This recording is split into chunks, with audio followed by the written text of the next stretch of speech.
you. Now maybe you can hear me. Thanks for sending that. I apologize. I forgot to hit the unmute button. All right. Hopefully you can hear me now. Give me a thumbs up in your screen or something in the chat. Okay, I got a thumbs up. We're good. All right. Sorry about that. I'll start over. I'm excited to be with you this morning and get to talk about working your sphere of influence. And what we're going to do is we're going to go through and just really be talking about and hitting on, in general, working your sphere of influence, but also I'm just going to hit to, in these times and things, what you should be doing as well. Now, as part of that, as we get going on talking about working your sphere of influence, I want to make sure that you guys understand what we're going to be talking about is two different types of systems. The way that most agents will go about working their sphere of influence is they go about it from the standpoint of working it as a open system. And what we want to do actually is I want to be able to go through and do this from the standpoint and explain to you and help you understand the difference between an open system and a closed system, because the way that most agents will approach their sphere of influence is through an open system. Which nothing wrong with that, nothing wrong with approaching it as an open system. And in fact, what you will usually hear people talk about is that you should see somewhere between a 10 to 15% return on your time invested in contacting your sphere of influence. And I would agree, when you are working it as an open system, that is very true. That is what you're going to get, is somewhere in that 10 to 15%. If you will change it though and work it as a closed system, and so that's what we're going to talk about today.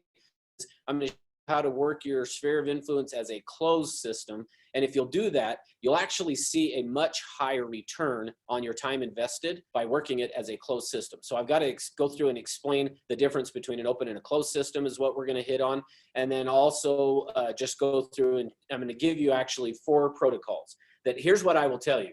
If you will follow these 4 protocols that I'm going to give you today, you will see a huge increase in the amount of business that you do from your sphere of influence.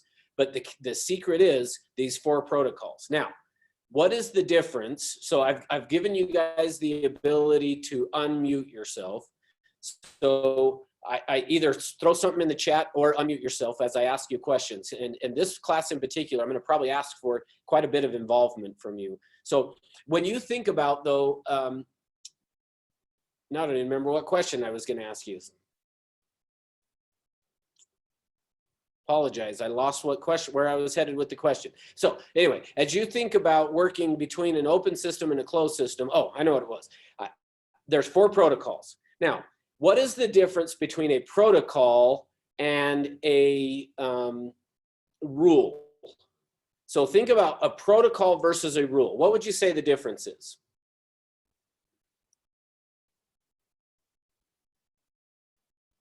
This is the part where I say you can unmute yourself. And if nobody knows, then I'll just go ahead and explain it, but I want to give you a chance. What's the difference between a protocol and a rule? Because I'm saying it to you, I'm going to give you 4 protocols. I'm not saying I'm going to give you 4 rules, 4 protocols.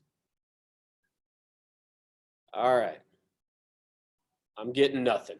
Okay, good. I got a not sure. Awesome. All right, well, so here's the difference. A protocol is a required condition. So think of it as a required condition, and what that means is this will work. What I'm going to teach you in today will work 100% guaranteed if you'll do these 4 things. In fact, there are a lot of classes that I teach, and as I teach those classes, I teach a lot of really good things, I feel like, but of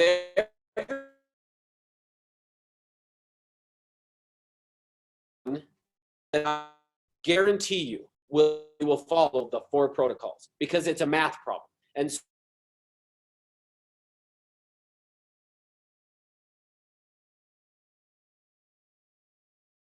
And the reason I can guarantee you that it will work is because it is a closed. And if you will work this as a closed system, what you're going to find is it's going to work really, really well. Yeah, I just got a notification fixed here. All right, yep, For some reason, my Wi-Fi jumped to just an Xfinity Wi-Fi, and I'm back onto our company one. So hopefully it should be good now. And give me a thumbs up, Matthew, if it's because I can see your picture. We're good? All right, awesome. Okay, so yeah, apologize, Leslie, if it's coming through choppy, but I hopefully have that fixed now by switching the Wi-Fi there. Okay, so let's get going on this. So first thing I want to show you is I'm going to pull up and do a screen share with you because I want to show you on, oh, except for I got to get it pulled up here. I thought I had it. I'm going to show you every year NAR does a survey of home buyers and sellers. And as part of this survey that they do every year with the home buyers and sellers, they're asking them tons and tons of questions. I mean, this book that I buy every year of this survey is like 150 pages long. It might even be longer than that, but it is a thick survey that they do. And what I want to show to you is a couple of the charts from that survey that they do of home buyers and sellers every year so that you can see the importance of what we're going to talk about. So let me get that pulled up here and show it to you. All right. So what you're looking at here, this first chart this is the survey that they did asking sellers, how did you choose the real estate agent that you used? Now I want you guys to take a look at this chart and then unmute yourself and share with me, what do you notice when you look at this? So this is the method that people use to choose their real estate agent. And the first is just all sellers. The next one is the first time sellers. And then the second or third column, excuse me, is the repeat sellers. When you look at that, what do you notice from the all sellers section? 39% of referrals are by a friend, neighbor, or relative. Yeah, so 39% of the time, the way they're choosing, that a seller is going to choose their agent is from a friend, neighbor, relative, or a referral from them. Okay, good. What else do you notice looking at that chart? I mean, number 2 is past clients, right? Oh, hang on. Let me, I got some chat stuff going here. Let me pull that up. Throw that over here.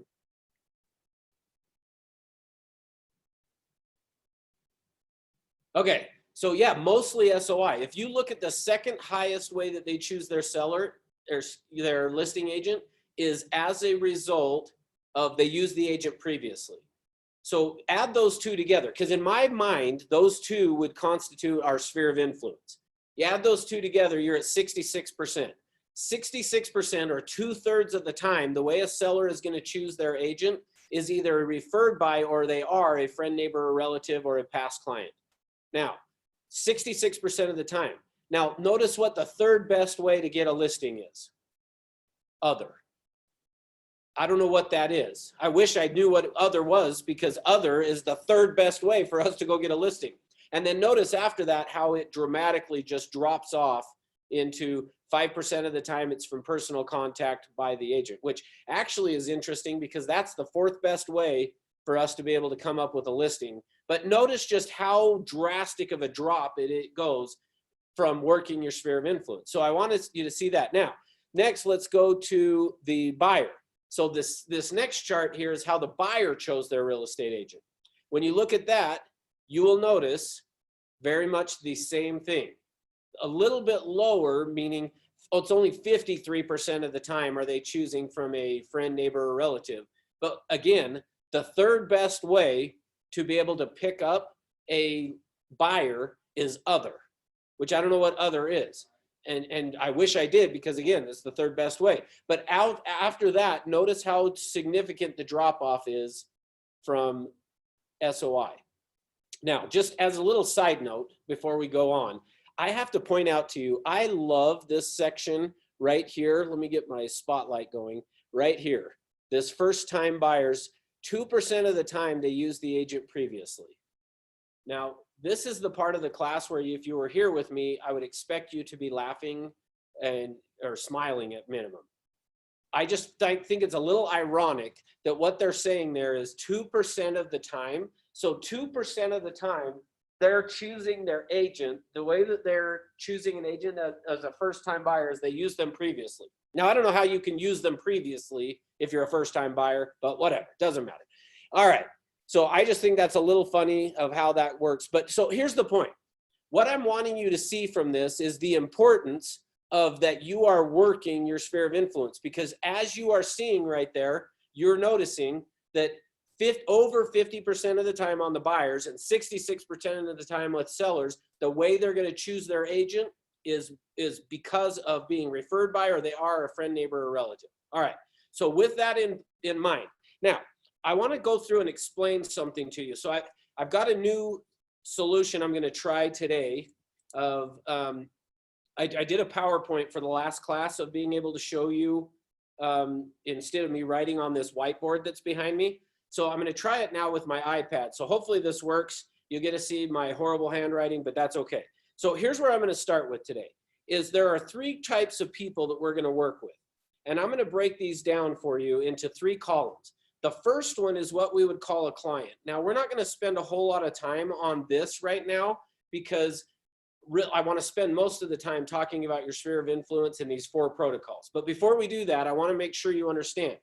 For me, what makes someone a client, there are 4 things that make someone a client as well. Now, this is where, again, I want some participation. So unmute yourself and share with me what you think. But in real estate school, you were taught what makes someone a client. Now, that is true, and I don't want to take away from the legal side of things, but what I'm talking about today is just you getting paid. Because yes, we've got the legal side that makes somebody a client, but I want to talk about how you know you're going to get paid from a client. And so there are 4 things that you should be doing with clients. Now, what kinds of things would somebody have, be, or do in order to be a client? Now, I see Leslie threw in here a signed contract. Perfect. All right, That's where broker. I'm wanting to go with some of this. So the first thing, though, that how I'm going to write it down here, you'll see, is I'm writing it down as you. So they have to be committed. So here's how I would recommend for you to write this down. What makes someone a client is that they are committed to working exclusively with you. So they're committed to working exclusively with you. Now, the way that they demonstrate that is what Leslie said, which is by signing a contract. So when they sign a contract, they are committed to working exclusively with us. But is it possible for somebody to sign a contract and not be committed to working exclusively with you? Yeah, I'm seeing some head nods. Yes, so that is possible. Now, is it also possible that somebody hasn't signed a contract, but they are committed to working exclusively with you? Yes. Again, yeah, the answer to that is yes, again, for sure. So just wanting to make sure that you understand, just signing a contract does not necessarily mean they're committed to working exclusively with you. So the first thing that has to happen for someone to be a client is they've got to be committed to working exclusively with you, and they demonstrate that by signing the contract. Good. What else would they have, be, or do in order for someone to be considered a client? Now, these get harder on each one, so I'll have to prompt you on probably number 4 for sure. Ability to function. Say that again, the ability to function. So what do you mean by that? They are the owner or the buyer that is capable of buying, pre-qualified, pre-approved. Okay, good. Yeah, good. Now here's how I'm going to say it though. I'm going to write it this down this way, and then I'll tell you how you should write it down. But since I don't have as much room as you probably do on my screen here. So this next thing is, yes, they have to have clear and present needs that can be met. So that's the way I always will say it, is they have to have clear and present needs that can be met. Now, Leslie said in the chat, pre-qualified. I would put pre-qualified under this as well. That is that they have to have clear and present needs that can be met. And that can be met would be the pre-qualified part. So you're right on, Leslie, thank you. So they need to know what it is that they want to buy and have the ability to be able to do it is number 2. So they have to have clear and present needs that can be met. Number 3, then any other ideas? Now, like I said, these are going to get a little harder each time, but any other ideas of what somebody would have, be, or do to be considered a client? The ability to pay. Okay, good, Tim, thanks. I'm going to throw that in with the needs, though, that's part of the clear and present needs that can be met. So that ability to pay would be under the can be met. All right, here it is. Let me give it to you. The next one is that they have to be committed to buying or selling now. Now, when is now? Now, Okay, but so when's, define that. Does it mean tomorrow morning at 9 o'clock?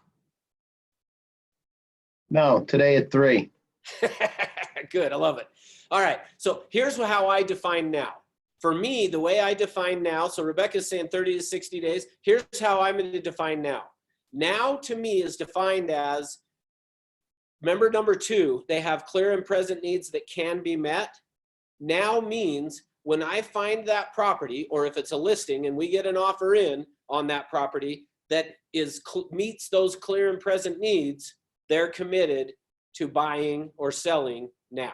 So now doesn't really have an exact time frame on it. So I kind of set you up a little bit on that. There's no exact time frame for clear and present needs that can be met now. Now just means when we come across that property that meets your needs, or if we've got the listing and an offer comes in that meets your needs, you're going to act upon it. That's what now means. All right, number 4. I apologize. I'm kind of going a little bit quicker than I probably usually do on these because I got so much in material that I want to make sure we cover. Number 4 is about them being, how we're really more so going to communicate with them. So I don't expect you to get this one. In fact, I don't think I've ever in a class when I've said, what else, that anybody's ever come up with this one on their own. So I'm just going to give it to you. And I'm going to write it down as they have to be tethered. They have to be tethered. Now, what does the word tethered mean? Attached. Good, tied to or attached. Now, a lot of times you would think what I'm referring to when I say that is that what I would be talking about is that they have to be tied to or attached to you, is we think of the contract, but that's not what it is. This is more about managing our clients. And here's how I usually like to say it, is that we have our clients tethered to us through appointments. So you can't have a client, here's how I like to think of it. You can't have a client without having an appointment. And so what that means is when you have a client, when you leave any client meeting, you should schedule your next client meeting, is what that means. All right. So now with that in mind, now we're going to talk about something that I call prospects. Or the other way you may think of it is we could put up here leads. Okay. So a lead or a prospect is deficient in one or more of these things here that a client has. Does that make sense? I hope it does, but I'll explain it a little bit more. Is what that means is that if I have somebody that I think is a client, but they have not signed, they're not committed to working exclusively with me, they are not committed to now, they don't have clear and present needs that can be met, or I don't have an appointment, one of those, that means they're, in my mind, I don't have a client, I have a prospect. And so what that means is I'm saying to you, if you have somebody that has committed to working exclusively with you, they have clear and present needs that can be met, they're prepared to act now, and you have an appointment with them, you're going to get paid. That's what I'm telling you. But if you're missing one of those 4 things is when I'm saying, I'm not sure, I'm not saying you won't, but I'm not as guaranteeing that you're going to get paid as much as the lead, as the client, if they're a prospect, if you're missing one of those 4 things. So a prospect is deficient in one or more of those 4 things. Now, let me ask you this. So let's say that what they're missing is the appointment here, this section. If the way that we tether a client to us is through appointments, and I don't have an appointment, I no longer now consider that person a client, they're now a lead or a prospect. How would I manage my client, my prospect, if I'm missing the appointment? Let's see, I've got something in the chat here. Let's see. Meetings equal scheduled communications. Yes, I would say that's good. Although a lot of times I even like to think of it as an actual face-to-face I want to schedule with them. So, all right, how would I manage them if I don't have an appointment? All right, Leslie's saying through email or phone call. Perfect. How often though? How often should I be in that contact with them? Because that's what I would say is we're going to do it through contact. And typically I like to think of it as personal contact, but how often?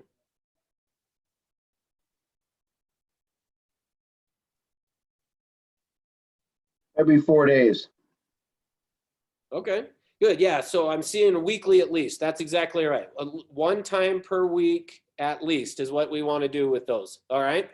Okay, now that's the client and prospect. So now we're going to spend the rest of the time talking about what your SOI, or sometimes I like to call them, these are going to be our suspects, all right? And just, I don't know why, just that's a term that I've kind of come up with saying sometimes on it, is we're going to talk about these as suspects. So there's 4 protocol that we're going to talk about now in terms of our SOI. And here's the thing.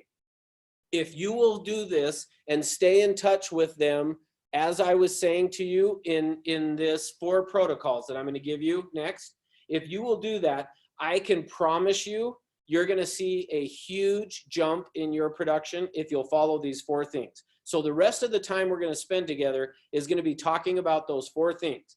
Now, but before we get into that, I need to explain and help you understand and see that, let me get my screen share off here for a minute. So next, what I want you to be able to see is we're going to talk about the difference between an open system and a closed system. So I've brought with me here, and typically if you were here in class with me, I would actually do this exercise, but for the sake of time, and since you can't really see the floor anyway, if I were to be rolling this dice, it's not going to be as effective. So I'm just going to explain it to you. But let me ask you first, if I were to roll this dice, what are the odds that, pick a number, let's just say 3. If I were to roll this dice, what are the odds that the number 3 is going to come up when I roll it? So if I was to roll this right now. 1 out of 6. Good, perfect, that's right. The odds are 1 out of 6. Now, in actuality though, now, in essence, to some extent, what we're talking about now is a statistics 101 class kind of a thing for a minute. But if in actuality, so what that says is if I were to roll this 6 times, I should get a 3 1 time. But you guys know from playing games or craps or whatever, if I roll this dice 6 times, how many times is that 3 going to come up in actuality? It could not come up. That's right. Thanks, Tim. It is possible that it doesn't come up. Now, sometimes what I'll do in class is I'll roll this, and I've had times where I've had to roll it 12 times before the 3 came up. Now, why? Now, I've had the flip side too, where 3 times in a row it comes up. But here's the thing. Why would, if I rolled it 12 times, it potentially not even come up as a 3? And this is crucial. Go ahead. The game of chance. Okay, good. Now the reason actually, so you're saying is a game of chance. What it is because this is an open system. Now remember I said the way that most people work their sphere of influence is as an open system. Well, rolling this dice is an open system. See, what happens is our understanding or our belief is that the odds of rolling a 3 are 1 out of 6. Which that is true, by the way. The odds of rolling it is 1 out of 6. But here's the problem. If I rolled this dice 5 times and I didn't get a 3, what should happen then on the next roll? 1 out of 6. I should get a 3. But what you know is that that's not necessarily the case. Now, why? Why do I not, if the odds are 1 out of 6 and I've rolled it 5 times and not gotten a 3, why does it not automatically come up the next roll? The chance. The simple Everybody's chance. banking on you to answer all the questions, Tim. So why? But why can't it?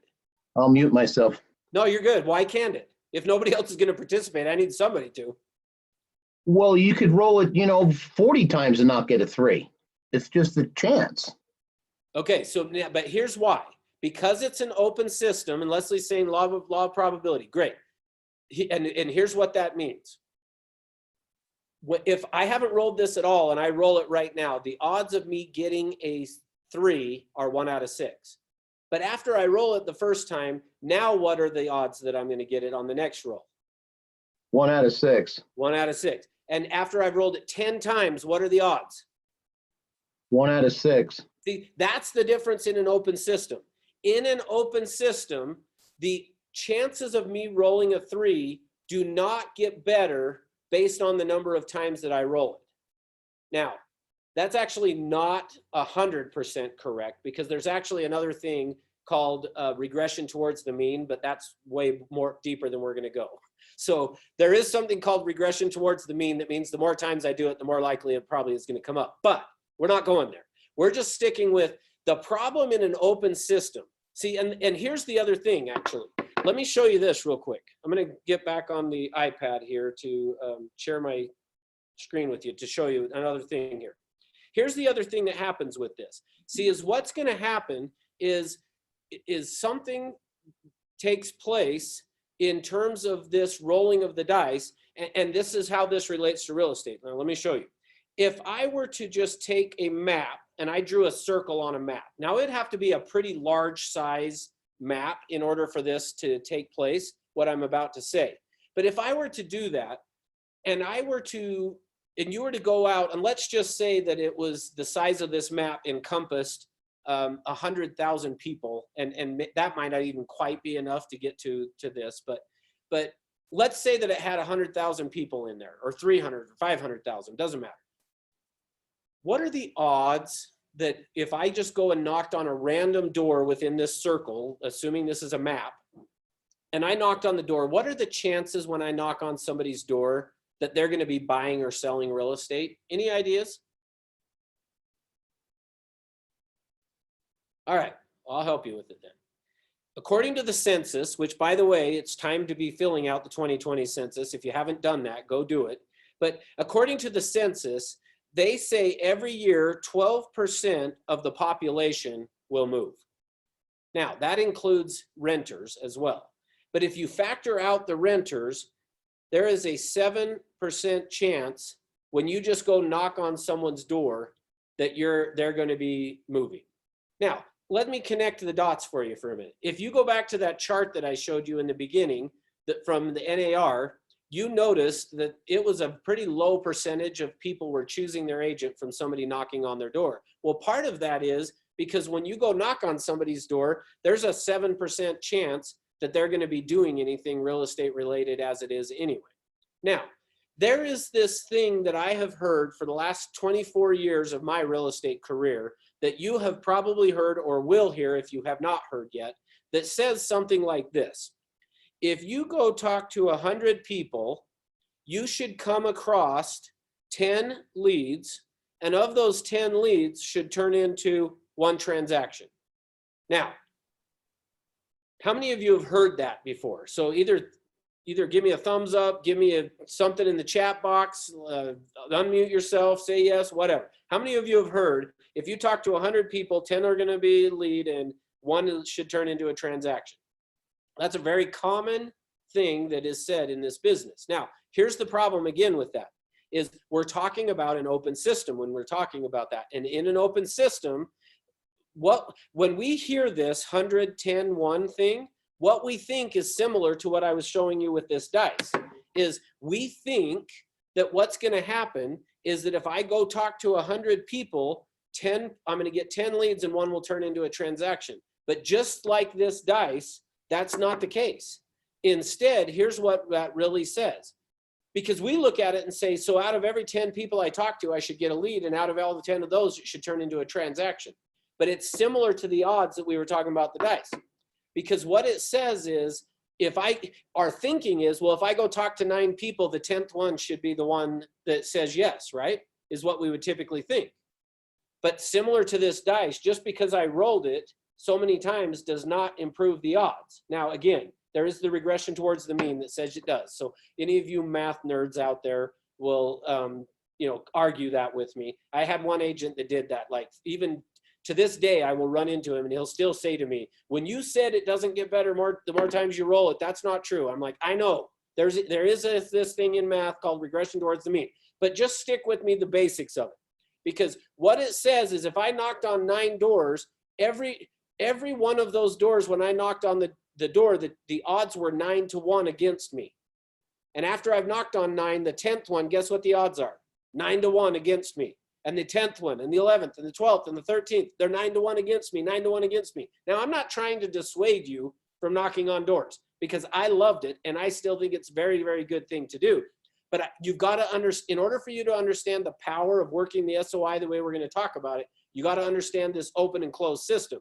And in an open system is where that comes from, is this 110-1 thing. That's where that comes from. So with that in mind, now let me go to and let me start to explain to you what a closed system looks like so that you can understand it. Now, again, if you were in class with me, here's what I would do. I would do the same exercise of rolling this dice again, only this time I've got these stickers here. And typically what I will do, now, to some extent, you're gonna look at this and maybe think I'm cheating, but it's, the good news is you can do this in your own business. So it's not really cheating, you can do it. Now, here's what it looks like. I'm gonna change the rules of the game. See, in an open system, when you go to Vegas and you roll this dice, you're not gonna be able to do what I'm talking to you about. If you could, I would be in, well, I guess I was gonna say I'd be in Vegas today doing it. Truth is, I would not be in Vegas today doing it. They're all closed, right? But here's the thing. You can do it with real estate. You can't do it in Vegas with this dice. But here's the thing. So let's say that I was trying to get that same 3 again. Now, what I'm gonna do is I'm gonna roll it, and every time I roll it and I don't get a 3, I get to put a sticker on that number. So that the next time I roll that, if that sticker comes up, so in fact, I'm gonna pull off one of these stickers here and I'll show you what I mean. So if I had it on here, this sticker, now if I roll it and that shows up, I get a free throw. What that means by me saying I get a free throw is it doesn't count. So what would happen if I rolled this and I got the 2, so I cover it up, so that one would count as 1. But if I roll it again and it shows up, I get a free throw, so I've still only rolled it once. Now, when I roll it next, I come up with a 3. If I take a sticker and put the 3 on it, then I roll it again, and if either the 2 or the 3 shows up with the sticker, I get a free throw, so I've still only rolled it twice. What is eventually going to happen if I keep doing that?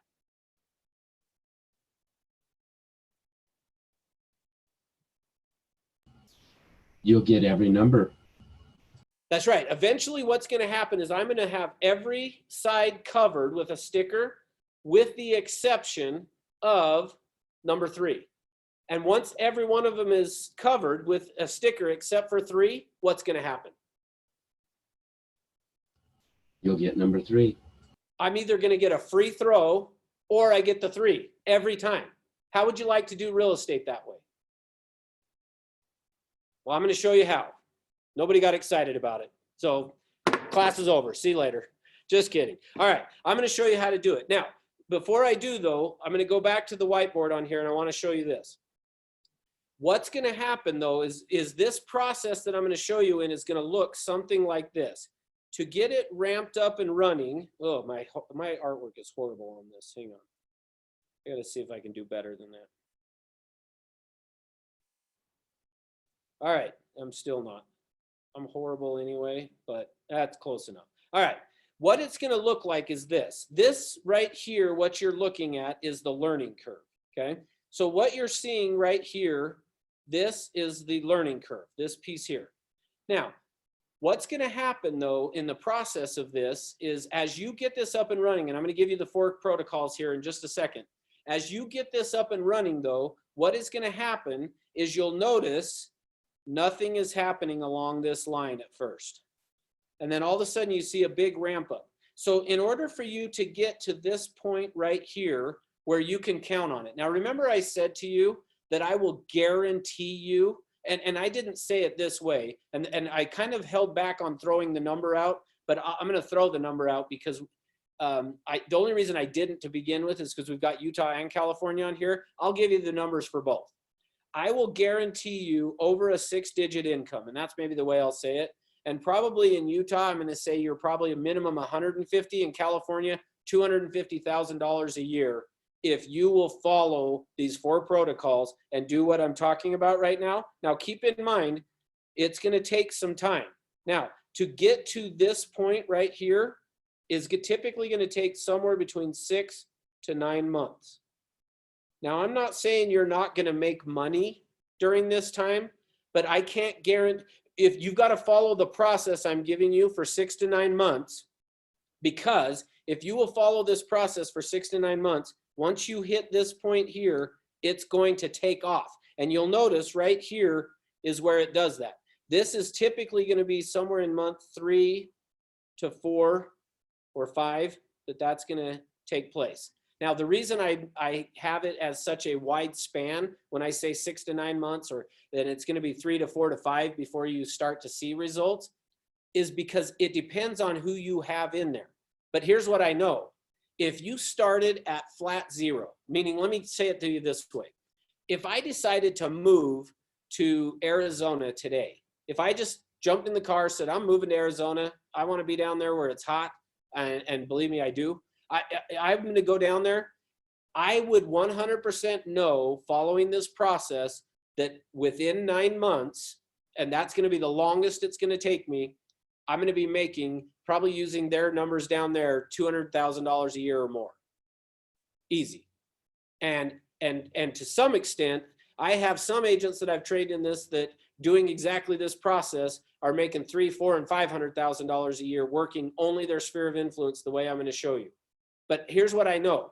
If you're at flat 0, you can still get there. And the max it's going to take you is 9 months to where you're guaranteed to be making that income. Now, I'm going to show you the process. But here's what I want you to understand. I want to talk about this part for just a minute. Because here's the thing that I get frustrated with. Right now, you're getting excited me talking about this. But here's what I've found. Most of you will leave this class, and I'm saying this to somewhat challenge you. Most of you are going to leave this class and not do what we talk about. I'm going to give you 4 protocols. Most of you are going to leave this class and not do it. And not because you don't believe it, because I'm going to prove it to you. See, that's the thing that I love about this. I'm going to show you the math of how to make this work. So you're going to see it. Now, but most of you are not going to do it. And the reason you're not going to do it is because of this piece right here. Now, I have horrible artwork, I know. But when you look at what I've got circled, this piece that I'll label it as number 1 there. When you look at that, what do you see happening in terms of income during that piece?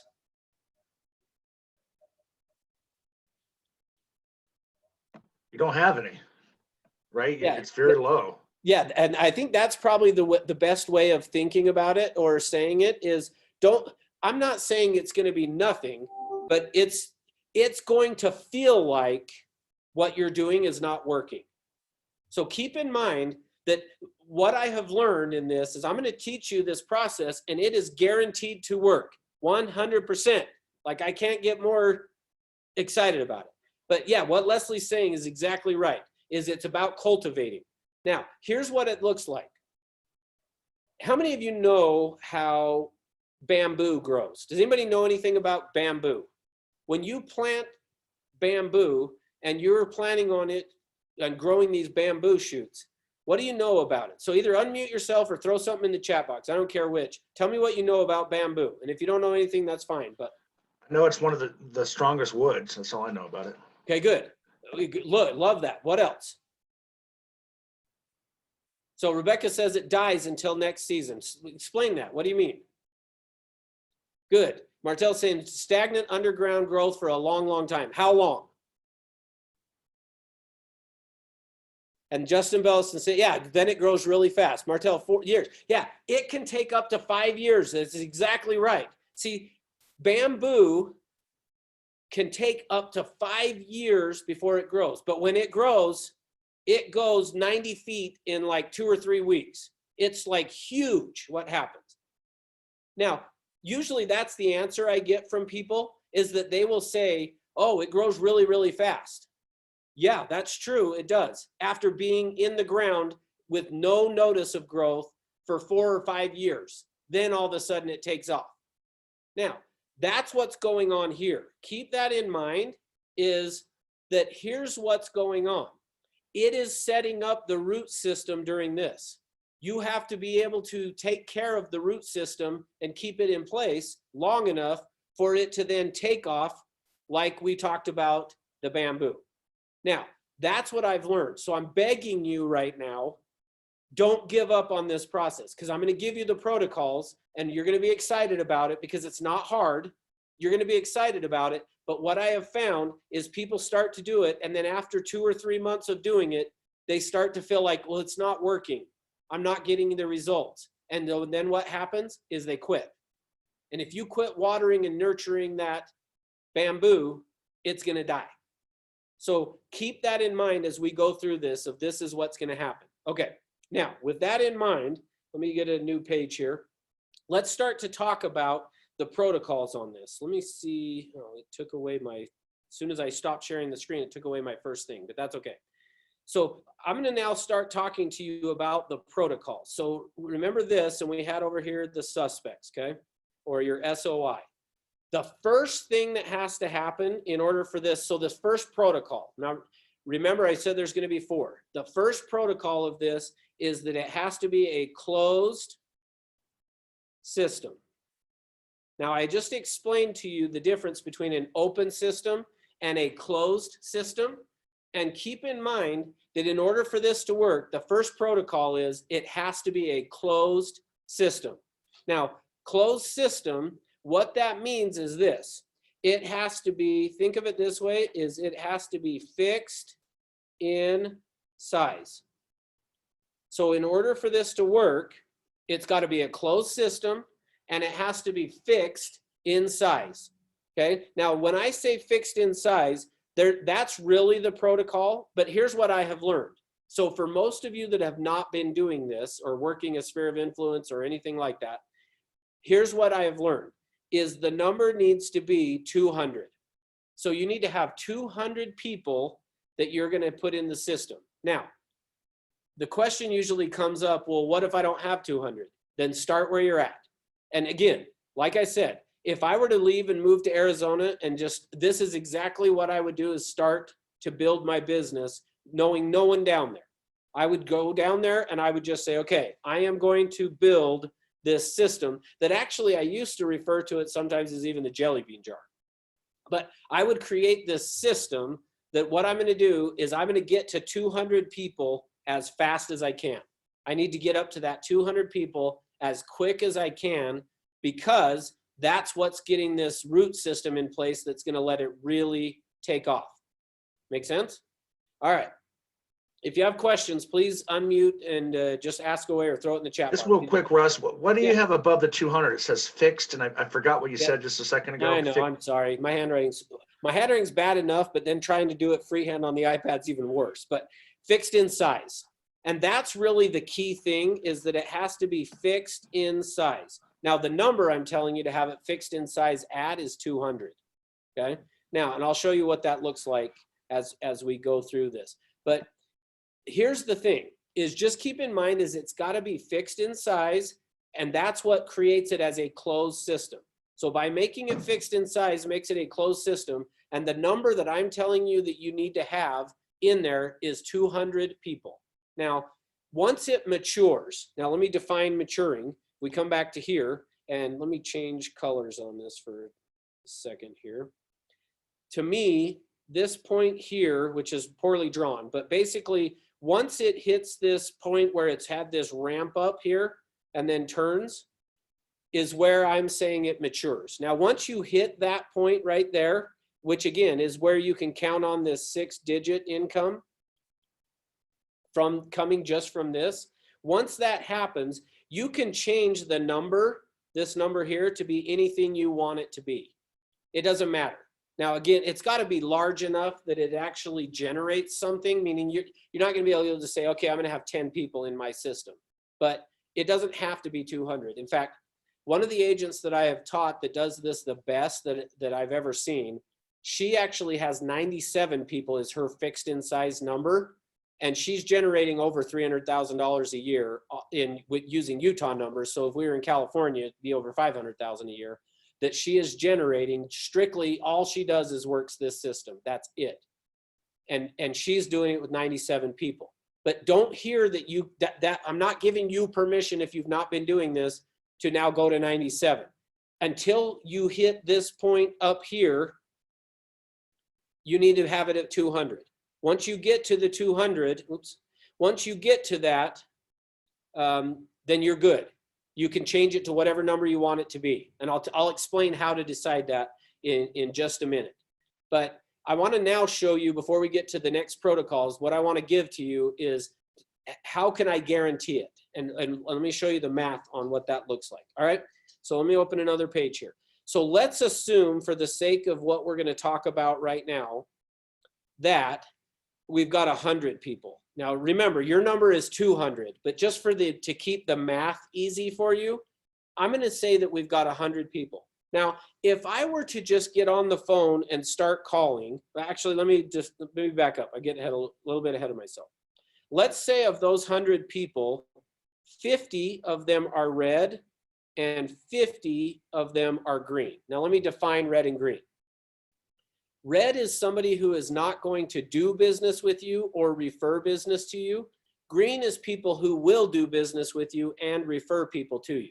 Now, you might ask yourself, why would I have anybody in there that isn't going to do business with me or refer business to me? And the answer is you wouldn't. But here's the challenge. And if we were all in the class together here at the same time, I would actually go around and do this demonstration with you of showing you how easy it is to get people to lie to you. Hang on one sec. Sorry. All right. I would do this demonstration to show you how easy it is to get people to lie to you. But for the sake of time, I'm not going to do that. Just know it is easy to get people to lie, and it's hard to get people to tell the truth. And generally what I will do is I will do a demonstration that shows how that works. And what you will see is it is difficult to get people to tell the truth. So when I say we've got 50 people that are red, the reason you have 50 people that are red is when you are prospecting out in just the general public, whatever you're doing, what you're going to find is that people will agree, yes, I would refer people to you, or I would use you myself for business. But the truth is they're not going to. They'll tell you they are, but they're not going to. And even after you've stayed in touch with them, they will not tell you they're never going to do it. So you're going to end up with a certain number of people that are going to be red in there that you think they're green. So just kind of keep in mind, if I know somebody's red, I'm not keeping them in the system. But I'm only keeping them there because I think they're green. But for me to just show and explain this to you, I have to put it in as a red versus a green so that it'll make more sense. So let's just say out of the 100 people, 50 of them are going to do business with you or refer business to you. 50 are not going to, even though they've said they would. So the percentage on that is going to look like this. So we've got 50% red, 50% green. Now, let's say though, that I go out and I just start doing some random phone calls. So I showed you that chart where I just said there's 7% of the population that is typically in the process of moving. Let's say that I just got on the phone and I made a bunch of phone calls and I came up with 10 leads. So let's use those numbers we talked about. I've got 10 leads. Of those 10 leads, what percentage would you guys say, and I don't want to sway this, so I want you guys to give me, what percentage could we use that we would say would end up either doing business or referring business to us over the next few years if we were to stay in touch with them? So out of 10 leads. 1. 1 out of 10? Yes. Really? Isn't that what you said before?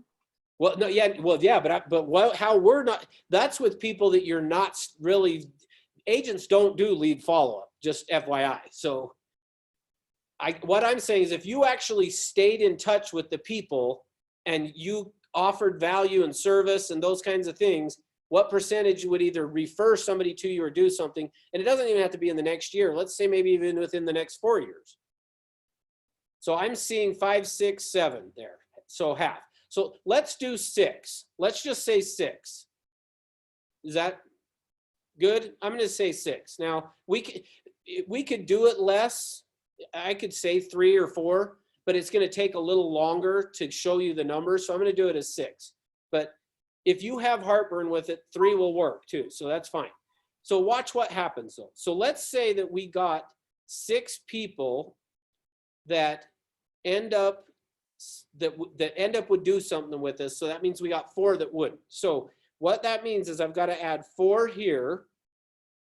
and I'm going to add 6 here, which means I've now got 54 here, and I've got 56 here, which also means now that I've got 110 people. Now let me show you what happens. Now this, remember I said the way that most people work their sphere of influence is they work it like in an open system. What we have just done is what the open system looks like. This is the mistake that people make right here. Because what just happened? I just went from 100 people to 110, which means my workload went up how much?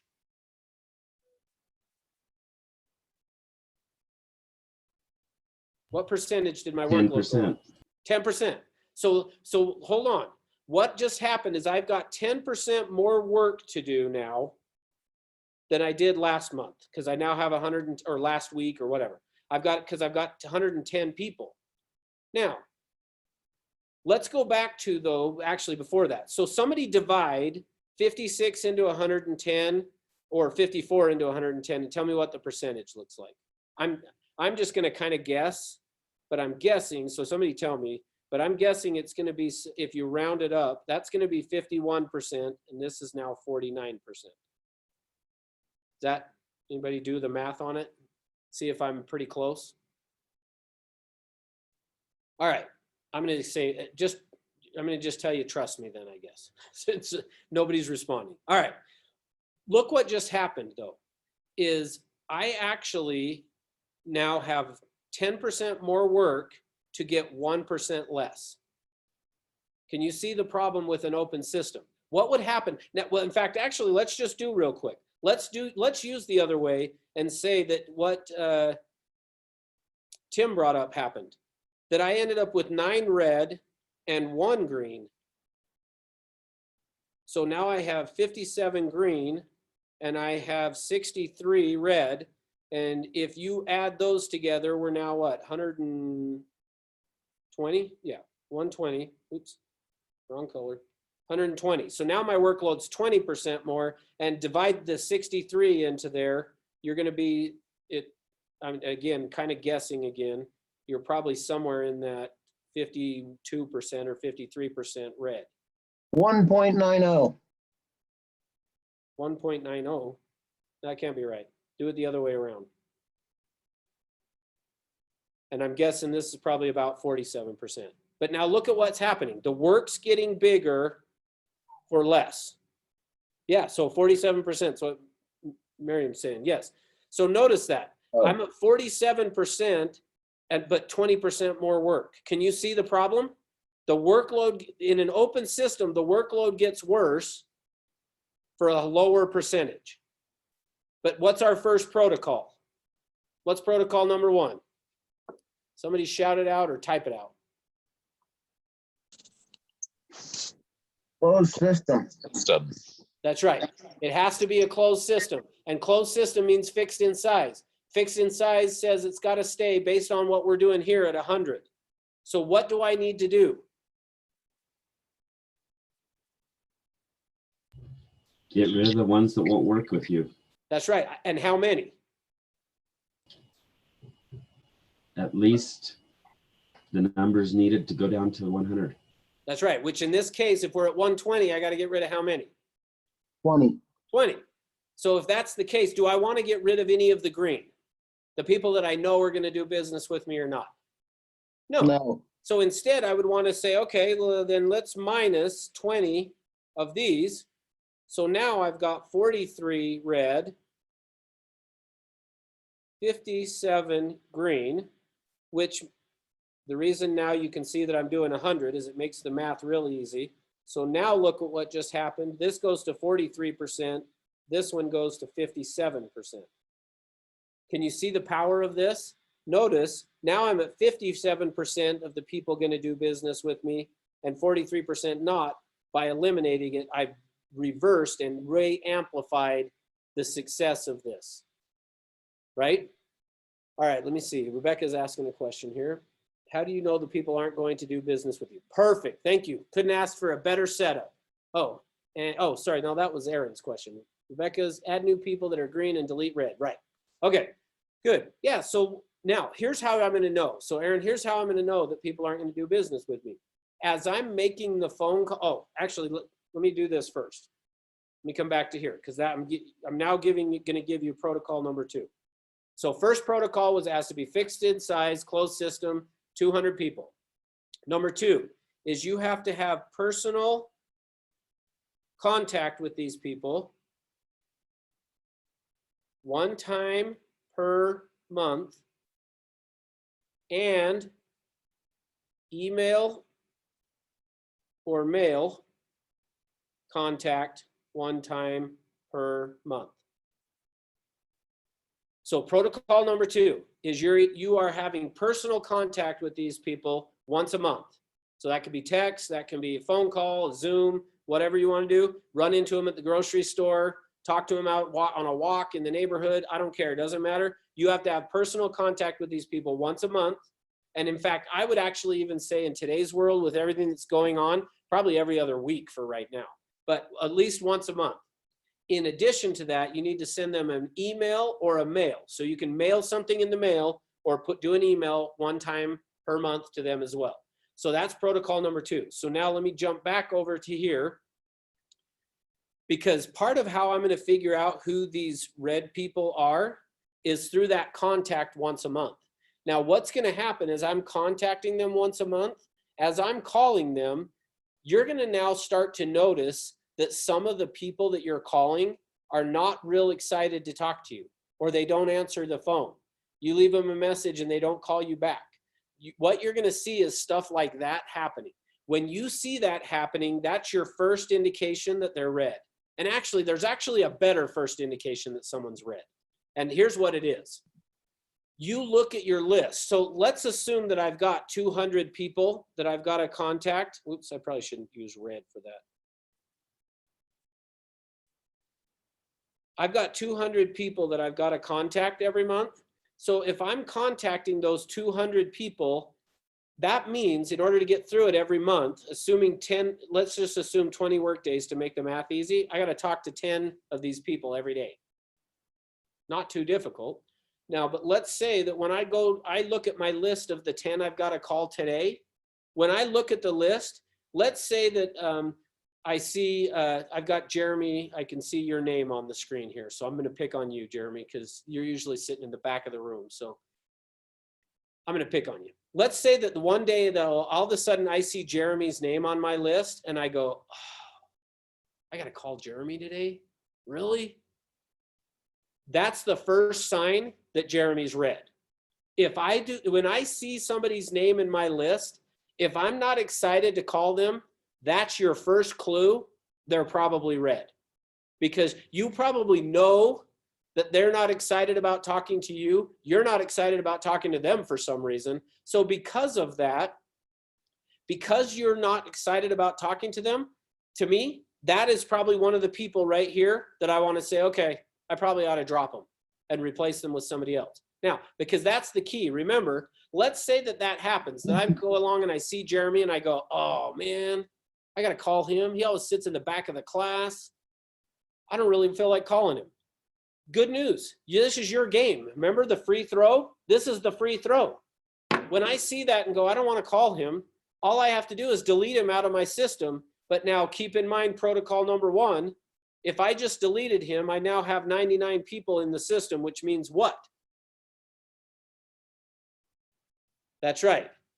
Don't drop them until you replace them. Actually, I would say drop them first, but then that forces you to go replace them. So think of it this way. Nature abhors a vacuum. Meaning, if you want to get a new couch in your house, get rid of the one you have. Because if you I promise you, you go get rid of the couch you have right now, your spouse is not going to let you go very long without going and getting a new one. Because nature abhors a vacuum. So think of this as the same way. Drop them as soon as they're red. As soon as you know somebody's red, drop them. Get rid of them. And the reason being is because protocol number 1 says, I got to replace them. So that's forcing you then to go out and replace them. The moment you figure out someone's red. Now, let me tell you how else you figure out someone's red. You call them on the phone and they tell you, don't ever call me again. If that happens, they're red. Another way, You drive by their house one day and there's another agent's for sale sign in front of the house.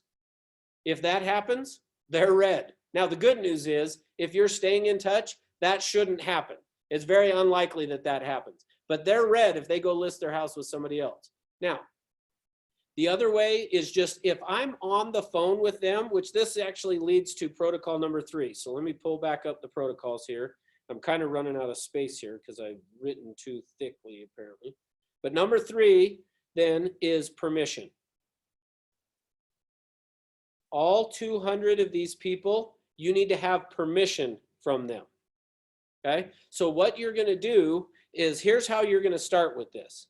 What you want to be doing to start with this is you want to call up the people who you currently have in your cell phone or that you have decided to be in a database for you. And again, whatever that number is, I don't really care. Start with what it is. If it's 1, that's fine, because that 1 might be your significant other. I don't know. But start with whatever it is, and you're going to just start calling them. Now, what you're going to do is this. You're going to call them and get permission. And I'll show you what that looks like now.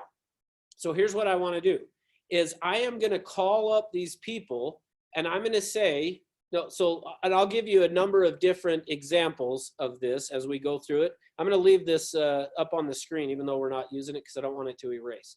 But what I'm going to do is I am going to call them and I'm just going to call and say, if you have to, start by apologizing that you have not been in touch with them. Now, the good news is that what you're in this current environment, you can use the excuse of just, hey, I'm just going through everybody in my cell phone, giving them a quick phone call to see how they're doing. How are you surviving with everything that's going on right now? How are you surviving? I'm going to call them and just say, what's happening with your work? Are you still working? Are you not working? What's going on that way? And I'm going to ask about their family, ask about their job, just ask about what's going on. Now, what do you think they're going to do after I've done that? That's right. They're going to now ask me, well, how's your family? What's going on with your work? And from there, what you can then do is just say, look, I've actually decided because of all of this, so blame it on this if you need to. With everything that's going on, I have just decided I want my business to be primarily referral dependent. So I could use your help. If you're willing, I would love to just stay in touch with you, keep you updated on what's going on in the market, make sure you're informed about the real estate market, answer any questions you have, and then just if you ever decide to do anything or you hear any family or friends that think about doing anything, that you would give me a call. Would that be okay? That's it. So essentially, you just want to get on the phone with them and say, hey, I want checking in on you first, make sure you're doing all of that, but then just letting them know, I've decided I want my business to be primarily referral dependent. I could use your help. If you know of anyone thinking of buying or selling, anybody that I should reach out to, love to take care of them. I'll give them top-notch service. Something like that is what you want to be saying, and just find people that will agree to that. And here's what you're going to find. Most everyone you talk to is going to say yes. But here's the good news. If they say no, guess what? They're red. That's right. They're red, and now I don't have to worry about them anymore. That's the beautiful thing. See, what's currently going on with you, though, looks like this. You've got this group of people you think are going to refer business to you or do business with you. I had one just actually this week, One of my neighbors' home got listed. I have not been, so let me pause for a minute. I have not been following this system for over 10 years now.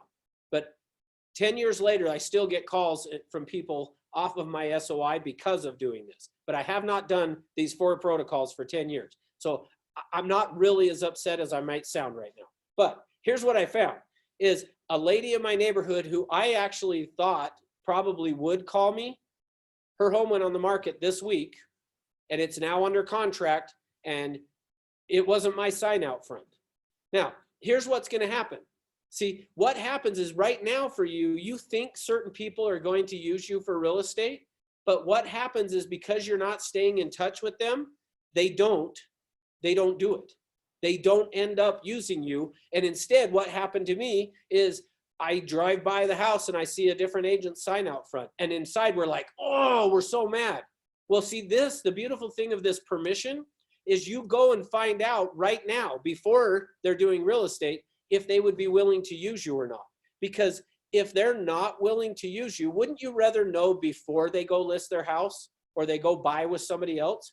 I would much rather. And let me give you an example of that.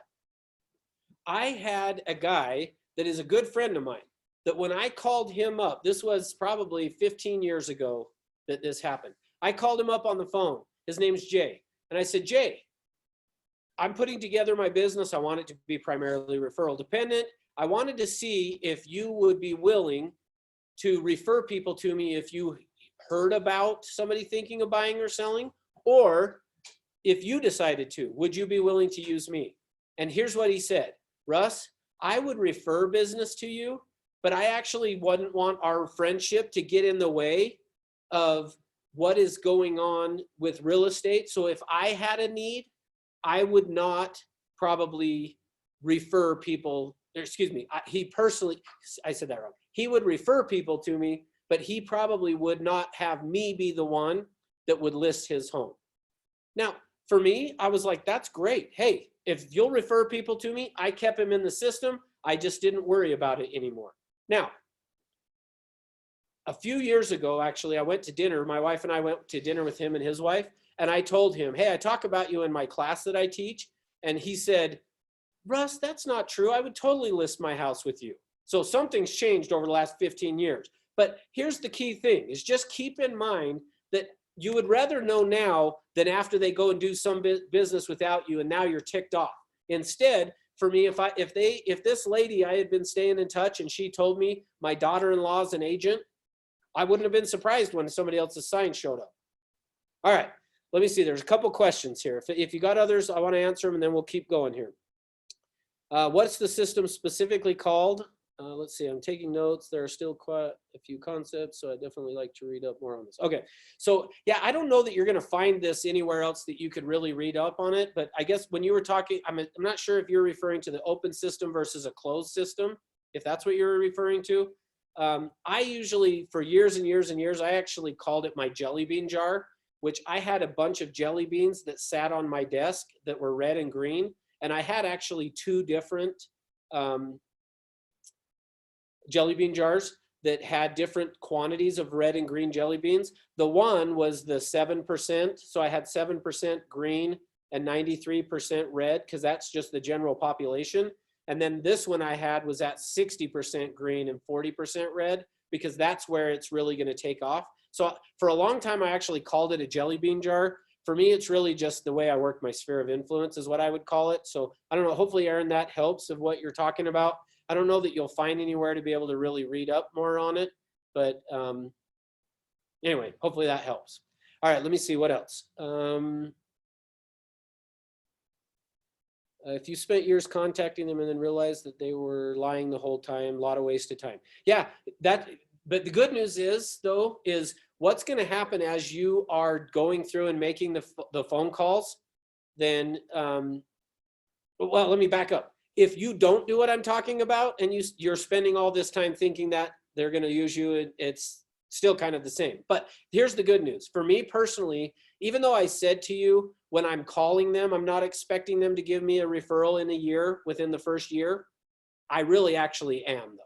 So I'm going to tell them, I don't care if it's over 3 or 4 years, because if you stop and thought about it, if you had 200 people in there and you stayed in touch with them and only 50 every year gave you a deal, that'd be okay. That'd be 50 deals a year. That wouldn't bother me too much. So I usually will explain it to them that way. Hey, I'm just looking for over the next 4 years that if you had a real estate need or if you hear of somebody, you would refer them to me. But for me, truthfully though, I'm only going to give them about a year. If after a year they haven't referred anybody to me, I'm going to start to question to myself at least, are they maybe red? If they don't even give me a referral. Not that I have to do a deal off of it, but are they going to give me a lead, a referral? And if they don't after a year, I'm going to start to question, should I get rid of them? Now, the good news is when you get rid of some of these people, I personally didn't tell them I was dropping them from my list. I just quit calling them. I quit emailing to them. And actually I was mailing every month 15 years ago. It was a mail every month I would do, but I just quit doing it. And the reason I just didn't say anything is because then what would happen is they would call back to me and say, hey, I still want to buy or sell or whatever. So anyway, all right. Let me see what else. Let me see what other questions we've got on here. Getting the answer up front's easier for working smarter. Absolutely. That's how you eventually get a full jar of green jelly beans. That's right. Yeah, Leslie, here's what I found actually is you're probably never going to hit it to be 100% green, meaning out of the 200 people, I'm probably not going to get to that percentage. But for me, if I get to 60% green, and actually, let me show you, let's do the numbers on that real quick. Let me show you that. So I'm going to get my screen share going again here.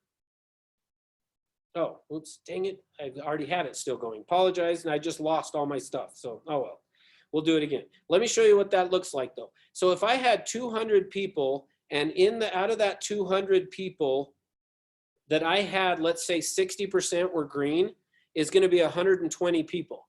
So out of that 120 people, now you guys tell me, if I had 60% that were green, and for me, again, remember, green is that they're going to give me a name or they're going to call me and say, we're thinking about selling our house, something along those lines. If I had that take place for me, what percentage would you say out of the 120? Now remember, these are referrals. This is not you just knocking on someone's door. This is somebody calling you and saying, hey, you need to call my friend or come over to our house. We're thinking about doing something.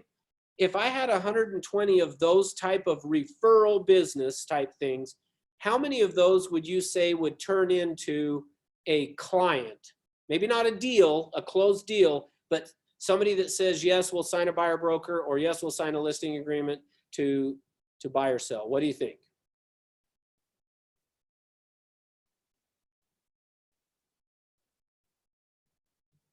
One out of 10? Wow, Justin, no, we're talking referrals here, dude. Not 1 out of 10 might be out randomly knocking on doors, but if somebody calls you and says, come list my house, or we're thinking about it, or call my friend, they're thinking about selling. Do you think 1 out of 10?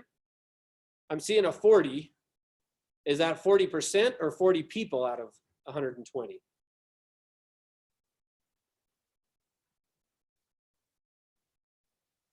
Yeah, see, I'm more with Leslie on this. I mean, I'll go with whatever number you guys want to go with on it, but I would say at least half. Because remember, these are referrals. Like, stop and think about, for you guys that have been in the business for a while, if somebody calls you and says, hey, go list my friend's house, call them. Like, it's typically going to be a pretty high return on that. Now, I don't have an exact number. Hey, how is somebody writing on my screen? What's up with that? All right. I don't know how you guys did that, but I obviously need to take away the ability for you to screen share or something, I guess, huh? All right. So, but yeah, let's just say, I'm going to go with this. Let's just say half, because I think it's going to be higher than that, but that would turn into 60 listings and or people signing a buyer agreement with you. Of those, I would say probably 2/3 of those are probably going to turn into something, which really should turn into 40 transactions, I would think. And honestly, my experience with it is it's higher than this, guys. But let's just say that we did the 440 and we times that there by what? And in California, your average commission is 10,000. In Utah, it's probably more like 7. But let's just go with I'm just going to say the 7 here. That's going to be equal $280,000 a year. And that's if that, and I'm telling you, we're guessing low on how all this works here. Meaning if you get referrals from these people, they're endorsing you and you're going to be doing a lot better than what I'm showing you. But maybe I should have done 30 just so you'd see it was 210 instead of 280 or something. But here's the thing. It's a math problem. It's guaranteed to work because it's a math problem, okay? All right. What other questions? Let me see, did I answer? Yeah, so when you're saying that's why the lady with 97 Yeah, hers are pretty much all green. In fact, actually, I'm glad you brought that up.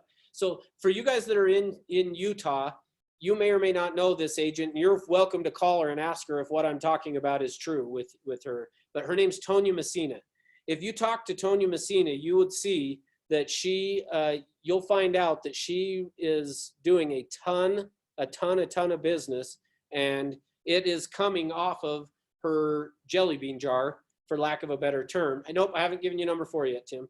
But here's what, with her, she actually follows this thing to a T, but she still didn't even get to 100% green on hers. With hers, what she has been able to hit though is pretty close to that. But I've had 2 times that I've been teaching this class, and when I bring up her name, I've had 2 people raise their hand and say, oh, I was in that group of people. She was contacting me every month, just like you're saying. She did everything you said, which is why I went and got my real estate license. So that's the other thing you got to keep in mind when we go through and talk about this. So let me give you the protocols again here. So number 1 on the protocol is that it's got to be fixed in size or a closed system. So I should not have canceled that out. 2 is contact once a month, personal and mail or email. 3 is permission. And then number 4, which I've actually given it to you, I just didn't list it. But the purpose of this one really is about the purpose of our call.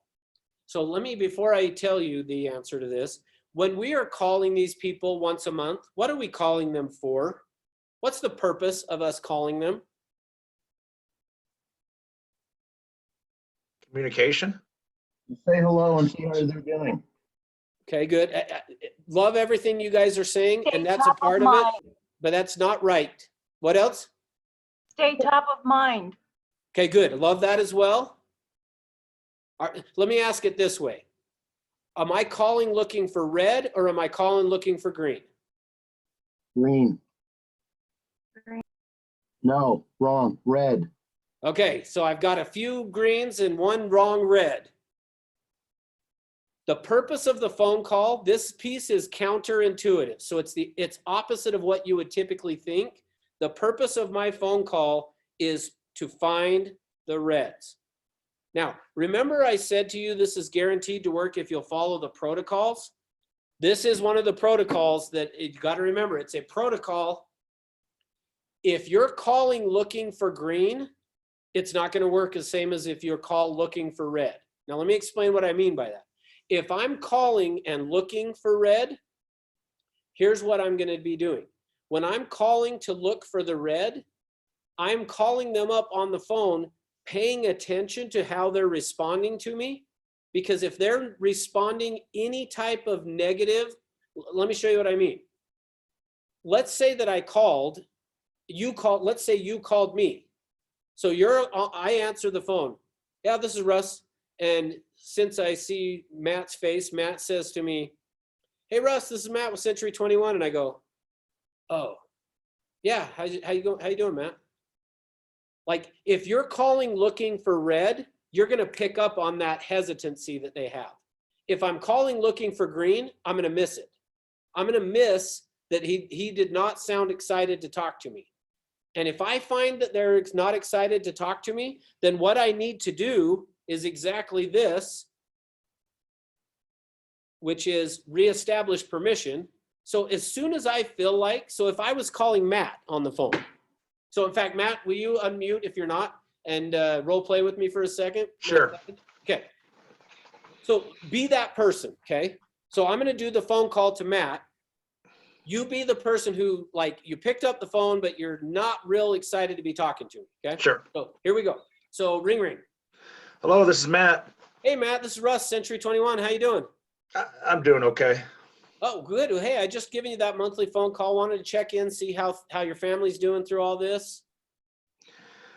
We're doing all right. I actually lost my job and we're just been really busy right now, Russ. Oh, you're kidding. I'm so sorry to hear that. That's horrible news. Well, hey, see now, I'm probably going to go a different direction if he said that, but if I pick up on that he's not too excited to talk to me, which if he's not too excited because he lost his job, I'm not going to probably do what I was about to say because he may need me more than ever in a month or two. But if I just picked up on that, he was like, yeah, we're good. Nope, fine. Yeah, we're okay. Nope, yep.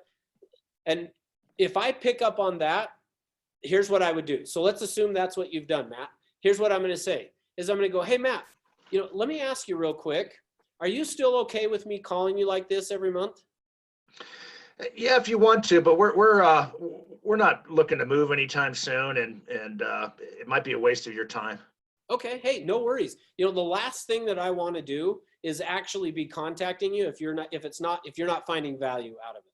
So if you're not finding value, man, I'll quit sending you the emails. I'll quit bugging you. But hey, if you hear of anybody thinking of buying or selling, have them give me a call. Yeah, that sounds good. In fact, if you want to call me like every 6 months or so, but if I come in contact with anybody that's looking to buy or sell, I'll definitely send them your way. Okay, sounds great. Hey, we'll talk to you later. So ultimately, look at what I'm doing. Is all I'm looking for was to reestablish permission. The moment you feel like somebody maybe is not fully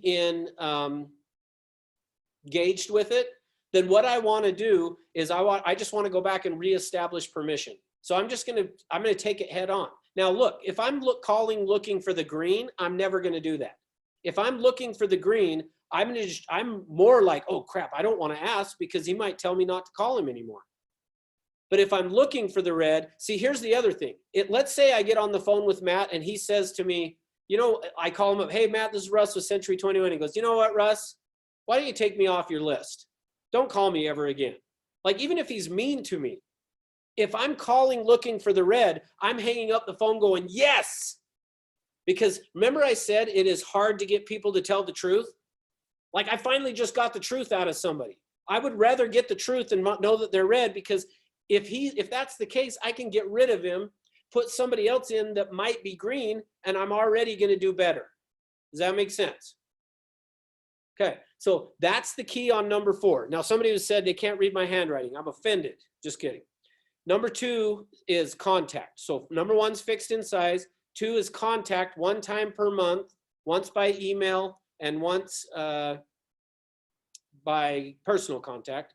And then number 3 was permission, which Tim's asking to explain that again. So yeah, the one I didn't give you yet on permission is just doing your day-to-day prospecting. So I'll give you 2. So the first one is calling people and just saying, look, I've decided I want my business to be primarily referral dependent. I would like to add you to this select group. So that's how I rephrase it always. I have a select group of people that I stay in touch with. I would like to add you to that list. Would that be okay? That's how I always approach it with them. So permission is just getting permission to stay in touch with them about real estate. And that if they hear of anybody thinking of buying or selling, that they will refer those people to me. That's it. Now, let's talk about I'm out just knocking on doors. Now, one of the other things, and we'll talk about this in another class, but I'm just going to give it to you just really quick and brief, is when you prospect, you always want to prospect on parallel tracks. I'm looking for now business, but I also want to get future business while I'm at it. So I'm prospecting on 2 parallel tracks, for now business and for future business. So the way that I do it when I'm prospecting is I'm first going to try to get an appointment with every person I talk to. That's the now business. But in the event I can't get an appointment with them, now is when I'm going to go to this future, which is where I'm going to now then try to add them into this fixed in size group. Because remember, early on in this, you're going to have a lot of turnover with this. You're going to put people in and a month later they're going out. Because some of these people, if you just knocked on their door or called them on the phone, just out of the phone book, you're going to have some of those people that say, yes, you can do it. And then you'll never get a hold of them again. So they're going to disappear. But here's how I do it. So let's say that I'm on the phone. So Matt, will you do it with me again, role play? So I jump on with Matt again. And this one I'm going to do just as a just listed and shut me down on the trying to get an appointment. So I'm not going to try real hard to get an appointment because I want to show you guys more the adding them to my select group of people. So ring, ring. Hello, this is Matt. Hey, Matt, this is Russ with Century 21. We just listed a home in your neighborhood. It's got 4 bedrooms, 3 baths, blah, blah, blah, blah, blah. Who do you know that wants to move into the area? I really don't know anybody. Don't know anyone? Okay, well, how about you? When do you plan on moving? We're not planning on moving anytime soon. No plans to move. So now I would sit and ask some more questions and then ask for an appointment, ask more questions, ask for an appointment. But let's say we've done all that and now I can tell I'm not getting an appointment with him. Then I'm going to do this. I'm going to say, well, hey, Matt, I actually have a select group of people that I stay in touch with to keep updated about real estate. I would like to add you to that list. Would that be okay? I don't think I'm interested at this point. Okay. You're not supposed to shut me down on that one. So that's how, if he said I'm not interested at this point, great, I'm going to the next phone call. But if I have built some rapport with him and I say, hey, I've got a select group of people that I stay in touch with, I'd like to add you to that list. Would that be okay?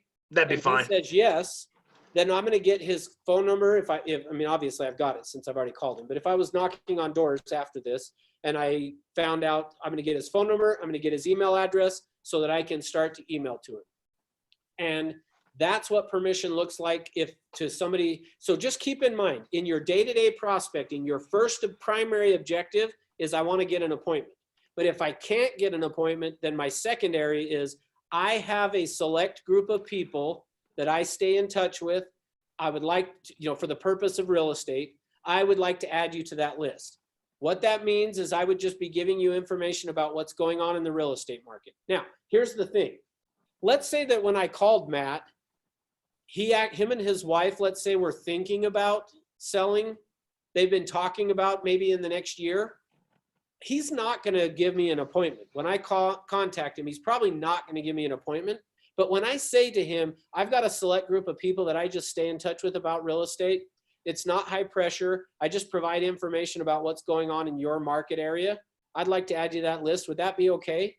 If you've got in the back of your mind thinking about selling in the next year, what are the chances you're going to say, yeah, you can add me to that list? Pretty high. Yeah, it's pretty good. See, and that's what I'm looking for. So just keep in mind, my whole point of doing this, if they shut me down on the phone, I don't really care. Great, let's hang up and move on.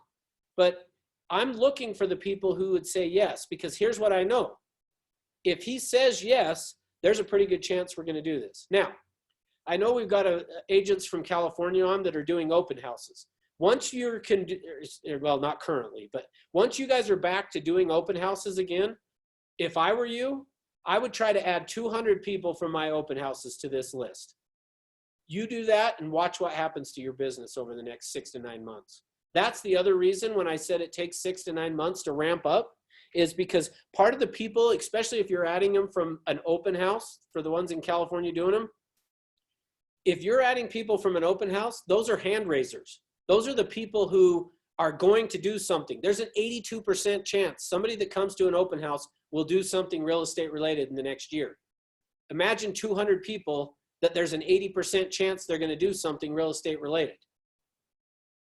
You stay in touch, you're it. Like that's why it is so cool.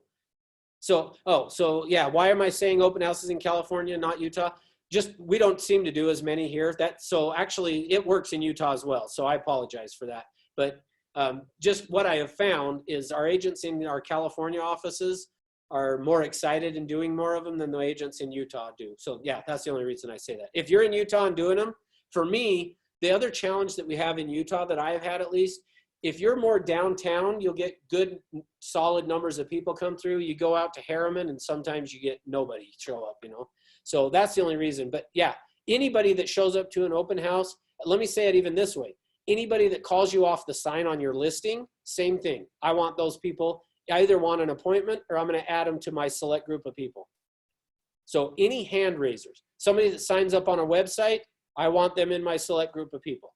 Anybody that takes a step that gives you an indication they're thinking of doing something, I want them in my select group of people. All right. What questions? Sorry, we've been an hour and a half. I apologize for that. I tried to speed it up. Generally, I do 2 hours with this live, but tried to speed it up a little. So what questions? What have I not answered? What are you feeling you need more of? Russ, I thought this is the best class you've had so far. And what gets me is it's the opportunity to make so much money. But I want to do this class again. I know maybe hopefully in a couple months you'll be doing it again, but It's directly going to what I'm doing, right? Because I started calling, I guess I was scared to call my sphere of influence when I first started. I've only been doing this for a couple of weeks, Yeah. but as I started calling people, one guy just sold a house a month ago, so I missed it. Yep. And another guy, his girlfriend's looking to buy a condo. So I really want to get into it, and I got to start getting after this more. I didn't realize how important it really was, Russ. Perfect. Hey, let me add to that, Matt. So thanks for saying that, because here's my recommendation actually for every one of you guys. I will do this class about every 3 months. You should attend every single time I teach it until it's working for you. Because I promise you, you're going to forget stuff we talked about. And the number one place that people forget is they start calling, looking for the green instead of the red. And if you start doing that, it's not going to work for you. And I shouldn't say it's not going to work. It's just not going to work as effectively. But I would recommend, seriously, you should attend every time I teach this class. Until, for me, I didn't get it the first time I went through it. I actually sat through this class, I don't know how many times, at least 10, I'll bet, before I kind of went, oh, I now get it. I promise you, if you'll do that and attend every time I teach it for the next, until it's working. That's probably the better way of saying it. Until it's working for you, keep coming, and because I'll help you fine tune it and stuff, and because it will work. Isn't this being recorded so that it'll come on later on, like about 3, we'll get another notice that we can watch it again? Correct. Yep. Yeah. We will get this sent out as well, so you can watch it again as well. Yep. Thank you. All right. Well, hey, thank you for being on here, guys. I appreciate you taking the time. For me, I'm going to be so excited when I can be live in person with you guys again, both in Utah and California. Like I was supposed to come to California the week that this all fell apart, and I'm glad I didn't now, but at the time I was like, I still wanted to be there. So I wish that I was down there with you, and I wish you guys in Utah were here with me right now, but we'll get there. So anyway, thanks for being here. Have a great day. Start calling your sphere of influence. Start today. Just start calling and just saying, hey, I want to set this up to be primarily referral dependent. I could use your help, and watch. And I love that Matt brought that up, because I promise you, you're missing out on deals if you don't. So have a good one, guys. Talk to you later.